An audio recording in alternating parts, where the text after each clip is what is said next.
ইনকিলাব মঞ্চের মুখপাত্র শরীফ ওসমান হাদির মৃত্যুতে সকাল থেকেই রাজধানীর শাহবাগ মোড়ে অবস্থান করছেন নানা শ্রেণী পেশার মানুষ। চলছে আন্দোলন, স্লোগান। বৃহস্পতিবার রাতে হাদির মৃত্যুর খবর ছড়িয়ে পড়লে শাহবাগ মোড় অবরোধ করে বিক্ষোভ করে ছাত্র জনতা।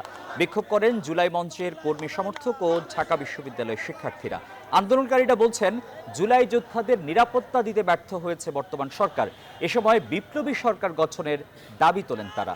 হাদির খুনিদের গ্রেপ্তার করে বিচার নিশ্চিত না করা পর্যন্ত আন্দোলন চালিয়ে যাওয়ার ঘোষণাও দিয়েছেন তারা।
তাদেরকে অতি দ্রুত অ্যারেস্ট করে আইন আওতায় এনে 7 দিনের ভিতরে এই শাহবাগ চত্বরে ফাঁসির মঞ্চ ঝুলাইতে হবে। রাজনীতিবিদদেরকে বলবো, আপনারা প্লিজ আপনাদের দলে কোনো সন্ত্রাসীকে জায়গা দিবেন না, কারণ বলা যায় না নেক্সট টার্গেটটা কি আপনি কিনা।